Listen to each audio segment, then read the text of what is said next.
ನೀತಿ ಸಂಹಿತೆ ಜಾರಿಯಾಗಿರುವ ಹಿನ್ನೆಲೆಯಲ್ಲಿ ಶಿವಮೊಗ್ಗದಲ್ಲಿ ಫ್ಲೆಕ್ಸ್ ತೆರವು ಕಾರ್ಯಾಚರಣೆ ಈ ದಿನ ನಡೆಸಲಾಯಿತು. ಜಿಲ್ಲಾಧಿಕಾರಿ ಕಚೇರಿಯ ಮುಂಭಾಗದಲ್ಲಿ ಇರುವಂತಹ ಫ್ಲೆಕ್ಸ್ಗಳನ್ನು ತೆರವು ಮಾಡಲಾಯಿತು.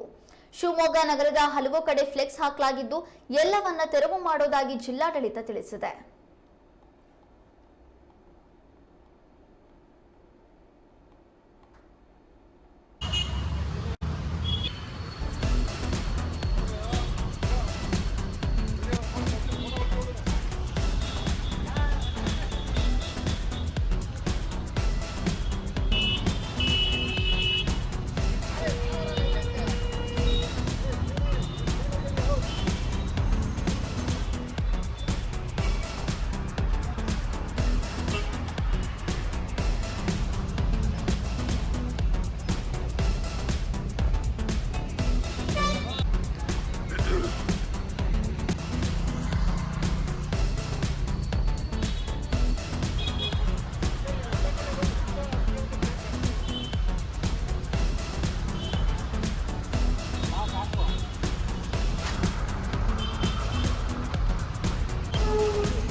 ಲೋಕಸಭೆ ಚುನಾವಣೆಗೆ ದಿನಾಂಕ ಘೋಷಣೆಯಾಗಿದ್ದು ಏಪ್ರಿಲ್ 19ರಿಂದ ಜೂನ್ 4ರವರೆಗೆ ಚುನಾವಣಾ ಪ್ರಕ್ರಿಯೆಗಳು ನಡೆಯಲಿದೆ.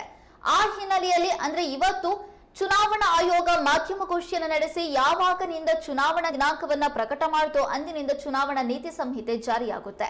ಶಿವಮೊಗ್ಗದಲ್ಲಿಯೂ ಕೂಡ ಚುನಾವಣೆ ನೀತಿ ಸಂಹಿತೆಯನ್ನ ಕಟ್ಟುನಿಟ್ಟಾಗಿ ಪಾಲನೆ ಮಾಡಲಾಗ್ತಾ ಇದ್ದು ನಗರದಲ್ಲಿ ಅಳವಡಿಸಲಾಗಿರುವಂತಹ ಫ್ಲೆಕ್ಸ್ ಗಳನ್ನ ತೆರವು ಮಾಡಲಾಗ್ತಾ ಇದೆ. ರಾಜಕೀಯ ನಾಯಕರ ಫೋಟೋ ಇರುವಂತಹ ಅಥವಾ ಯಾವುದೇ ಪಕ್ಷದ ಫ್ಲೆಕ್ಸ್ ಗಳಿದ್ರೂ ಕೂಡ ಅದನ್ನೆಲ್ಲವನ್ನ ಕೂಡ ತೆರವು ಮಾಡಲಾಗುತ್ತೆ. ಅಂದ್ರೆ ಮತದಾರರ ಮೇಲೆ ಯಾವುದೇ ರೀತಿಯ ಪ್ರಭಾವ ಬೀರದೇ ಇರುವ ರೀತಿಯಲ್ಲಿ ಚುನಾವಣೆ ನೀತಿ ಸಂಹಿತೆ ಹೇಳುತ್ತೆ.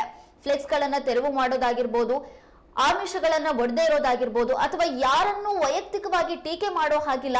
ಇಂತಹ ಹಲವಾರು ನೀತಿ ನಿಯಮಗಳನ್ನ ಚುನಾವಣೆ ನೀತಿ ಸಂಹಿತೆಯ ಅಡಿಯಲ್ಲಿ ಪಾಲನೆ ಮಾಡಲಾಗುತ್ತೆ. ಆ ಹಿನ್ನೆಲೆಯಲ್ಲಿ ಶಿವಮೊಗ್ಗದಲ್ಲಿಯೂ ಕೂಡ ಇವತ್ತು ಜಿಲ್ಲಾಡಳಿತದ ವತಿಯಿಂದ ಫ್ಲೆಕ್ಸ್ ತೆರವು ಕಾರ್ಯಾಚರಣೆಯನ್ನ ಮಾಡಲಾಯಿತು.